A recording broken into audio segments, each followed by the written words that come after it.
someone had told me that love would return to my life wearing ripped jeans and gloss lips, I would have asked them what exactly they were smoking. You see, love has a habit of surprising us, and sometimes it arrives on a day when your child comes home crying about a bully. This is the cross between us. Bumbo, I dey come, I beg. Help me just look my shop. I dey come. That day, as soon as I got to my son's school, I saw him bursting out in tears. Kabiru hit me again. Alex, that's my 5-year-old son, who for reasons best known to heaven, cried like someone stole his destiny. Me? I was already tired of reporting to teachers, tired of pretending that the PTA chairman's son wasn't terrorizing my child. So, the next day, I hid behind a mango tree like a low-budget spy. Alex took the Kizamizuki stance I had taught him the night before, a simple karate jab. Daddy, will this stop Kabiru? He asked. I told him yes, even though in my mind I was doubting it now. Looking at Kabiru now, I was doubting. Because Alex never mentioned that Kabiru was built like a refrigerator. Kabiru appeared, chest out, big head. Wait, why is it that bullies are always so ugly? And then Kabiru shoved Alex to the ground. I sighed. I was already rehearsing my "sorry my boy, you tried" speech, when suddenly a voice sliced the hair. Hey! She walked out like an action movie intro. Ripped jeans, crop top, long hair. Then she yanked Kabiru away. Why don't you pick on someone your own size, eh? See your head like pillow. Children laughed hard. Even me, I laughed a little. Don't judge me. She brushed Alex off, asked where his mom was. In heaven, he sniffed. And your dad? He pointed at me. As I walked towards them, she eyed me. Now wow, so you just stood there all this while. Nice one, Chief. I didn't even thank her. My pride held my lips hostage. But she didn't mind. She walked off, leaving her perfume and chaos behind. Days passed, and Alex seemed happier. He said Kabiru avoided him now, terrified of his nasty auntie, who had called him Pillowhead. I didn't realize it then, but that same nasty auntie had done what I hadn't. She had protected my son. We never saw her again until 3 weeks later, just after school. We were waiting for a keke when a grey Toyota Corolla stopped in front of us. The window rolled down. Get in, she said casually, as if we were neighbors.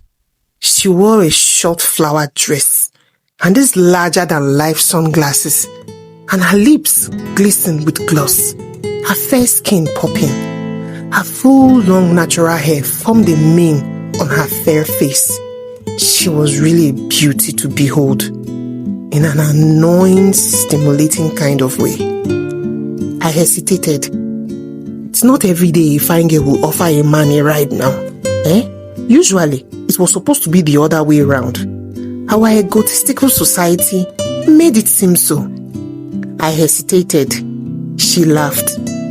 Enter nah. You like sofa hair though. I entered and apologized for the other day, but she brushed it off. She said her name was Kia, half Indian, half Yoruba. She became the light in our household. Alex adored her, and I adored her quietly. She was an engineer with 2 degrees. She earned more than me, spoke about 5 languages, cooked jollof that tasted like heaven did internship in her kitchen.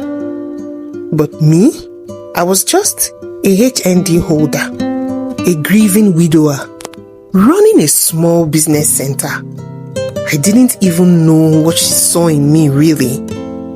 Maybe it's your fine lips now, she would say whenever she teased me, and my heart would do legwork. It didn't take long before I proposed to Kia. She said yes. She kissed me softly and then stopped. Wrong timing. Let's wait till after the wedding, eh? Imagine a fine woman like this stopping me. My respect for her doubled instantly. She kept inviting me to church, but my heart was locked behind old grief. I had serious baggage. You see, my late wife, Amaka, had died on her way home from a prayer meeting, killed by a hit and run. She was so devoted to her church, too devoted. And after that night, my faith shattered into 1,000 unrecognizable pieces. But I couldn't run forever. Kia had said she wanted us to get married in her church, in front of her family. She said it would mean everything to her. More than anything, she wanted me to become committed to God. And so, for Kia, I decided to try. That Sunday, I put on my best outfit. Alex bounced with excitement. Kia had promised to pick us up, only for her to cancel last minute. She said she had early morning duties and she was running late. So, she sent the church address. I hailed a cab, and as we rode, I wondered, could love pull me back to God? But then, when we arrived, I had a sinking feeling. Loud drums and wild music poured from inside the gates. This was one of the reasons I didn't like this church thing. Why was the music always so loud and jarring? The usher at the entrance was another issue. He wasn't welcoming at all. Take off your shoes, he barked. This is a holy temple. I blinked. I almost asked him, Shay, holiness is allergic to sneakers. Eh? Excuse me?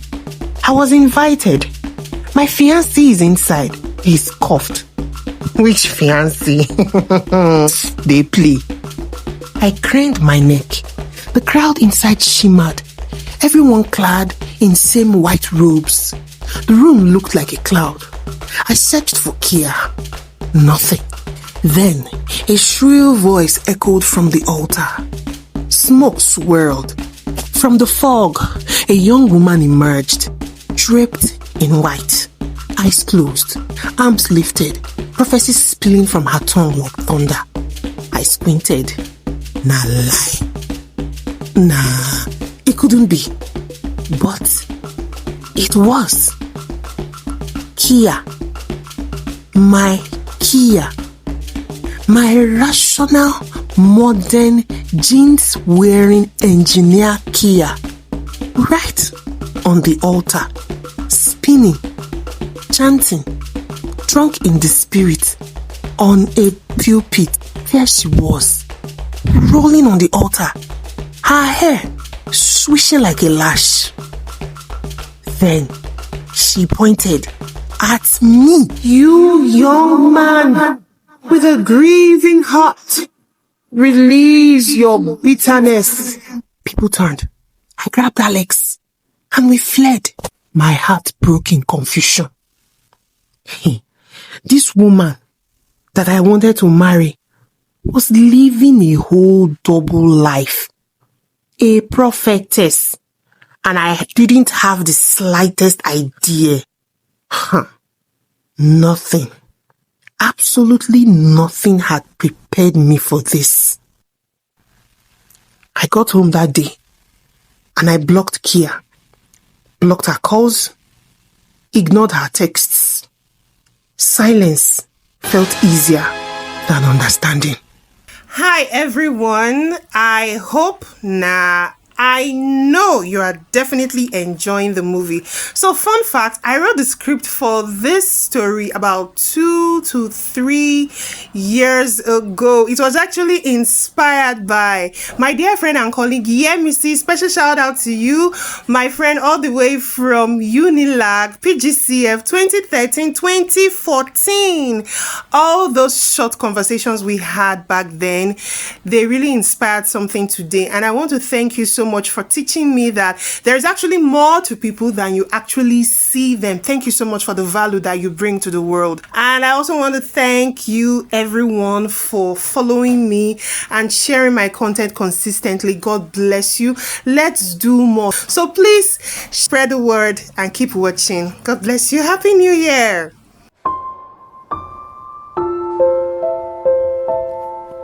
2 days later, Kia came to see me. She came back in her ripped jeans, no makeup, eyes swollen, voice steady. Anu, can we talk? We sat outside. She said, Anu, I wanted to ease you into it. I didn't hide myself to deceive you. I just did it because I didn't want your pain to swallow us. I said, Kia, you were levitating. Madam, you were levitating in church. That's not something you ease someone into. That's something you warn someone about. She winced, quiet, hurt, then softly.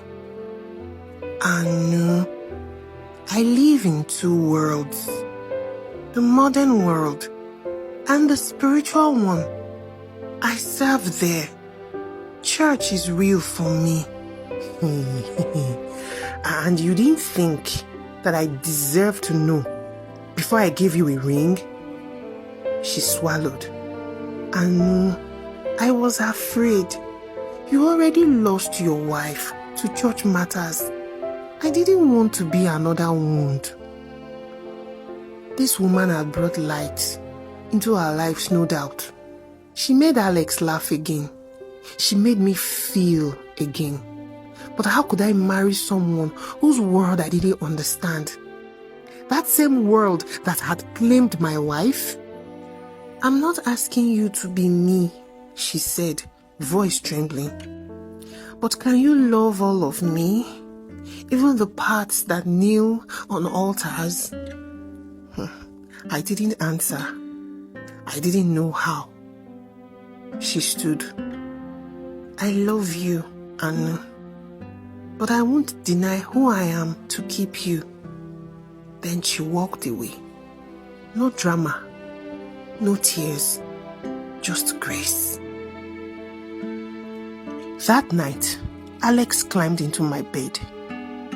Are you angry with Auntie Kia? No, I'm just confused, buddy. Do you still love her? I sighed.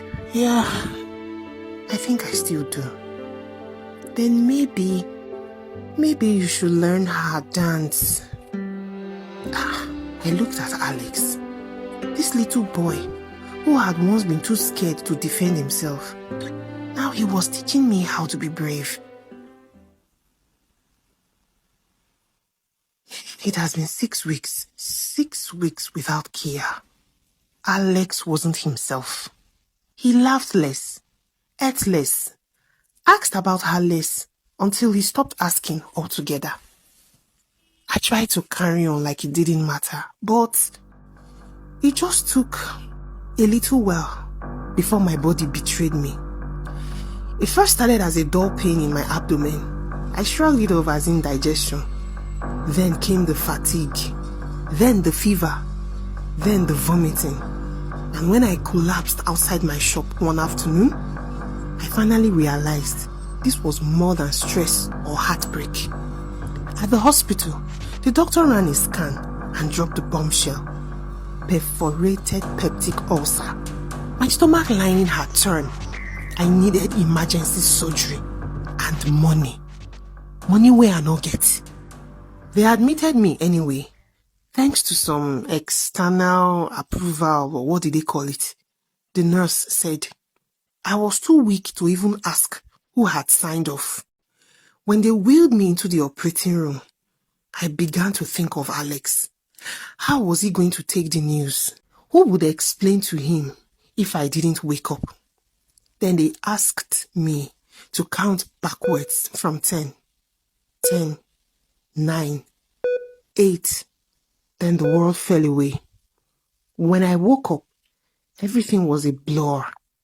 The sharp scent of antiseptic hit my nostrils. My lips were dry. My throat scratched like gravel. And I couldn't move without body pain ricocheting throughout my body. But worse than the pain was when I came to behold the face hovering by my bedside. It was him, the usher, the same rude one from Kia's church. This time, there was no white tunic. He wore normal jeans and a t-shirt, looking far too smug for someone keeping vigil. What the hell? I croaked. He laughed. Good morning, sir. Or should I say, welcome back to the land of the living. I wanted to slap him, but my intestines were still in recovery. He introduced himself as Brother Raphael, and after a while, he said, someone loves you. Someone who paid your bills. Someone who sat by your bed for 2 nights straight. My heart stilled. Kia, I whispered. Then he nodded. She told me that you may not want to see her, but that we should make sure that you are not alone. My throat burned with shame. That night, I borrowed Brother Raphael's phone because mine had been off. I dialed her number. She picked up on the second ring. I was hoping you would wake up, she said softly. Kia, I woke up to your miracle, I whispered. I don't deserve you, Kia. Well, maybe not, but love was never about deserving. It's about grace.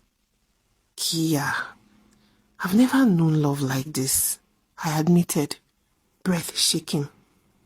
She didn't interrupt. She just waited. Patient. Quiet. I've been carrying pain for years, Kia. Since Amaka, my wife, died. I hadn't even said my late wife's name out loud in a long time. It felt strange on my tongue.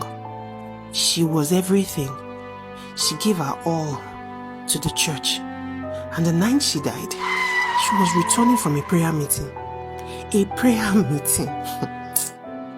We had even had an argument before she went to church. I warned her not to go, but she wouldn't listen. Few hours later, just like that, I heard that she was involved in an accident. I paused, then went on. Her family blamed me. They said I couldn't hold her down. They said I neglected her, so that was why she poured everything she had into church. They said that if I had been a better husband, if I had been more present, if I had been more spiritual, if I had been more everything, she would still be alive. I fought back, alone. I grieved alone. I raised Alex alone. And then I gave up on God because I thought God had given up on me. Kia was silent for a moment. Then she spoke softly. Love is not a transaction, Anu. It's not something you earn by being perfect. God didn't ask you to be a superhero. Anu, I'm so sorry you had to go through all that. But just so you know, Amaka's choices were not your failure. I sniffed. Silent tears traced down my cheeks. You know, she continued, The cross, it has two beams. The vertical one pointing up. That's our relationship with God. But the horizontal one, that's for each other, for people, for mankind, humanity, for us. I closed my eyes, soaking in her words.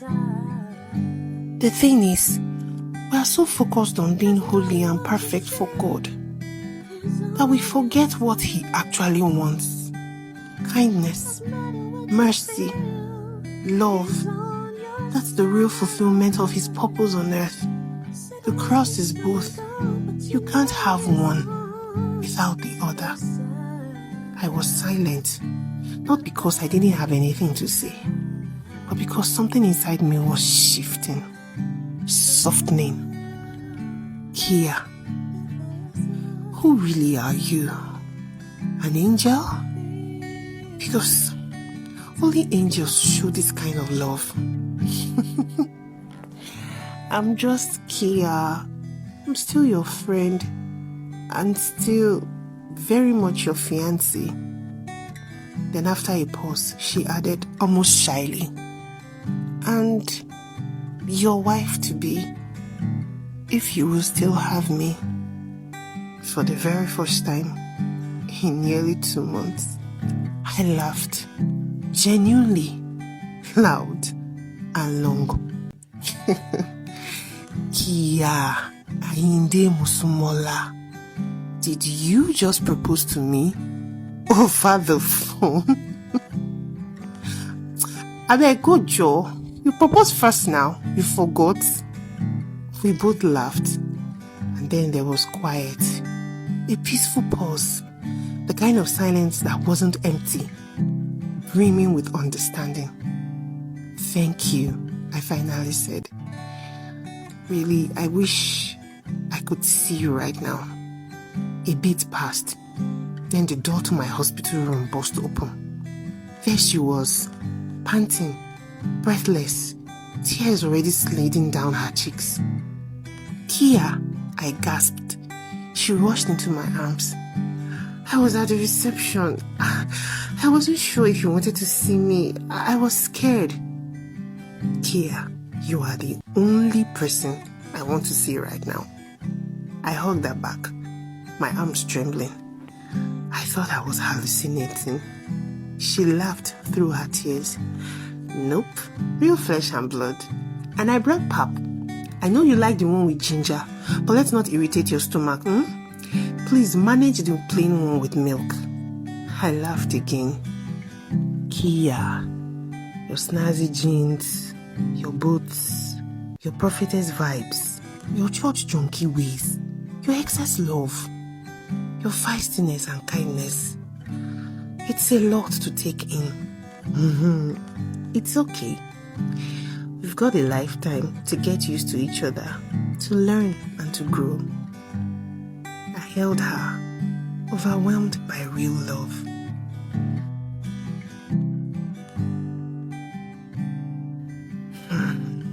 There is something about real love. It finds a way between our wounds and our fears.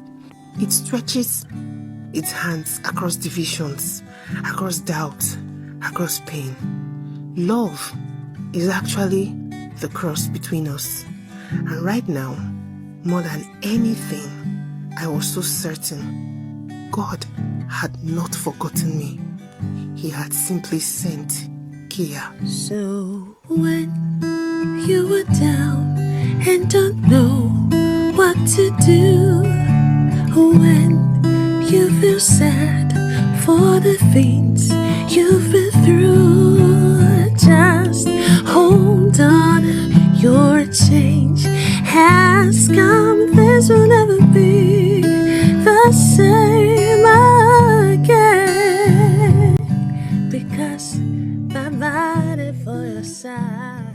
When you were down and don't know what to do, when you feel sad for the things you've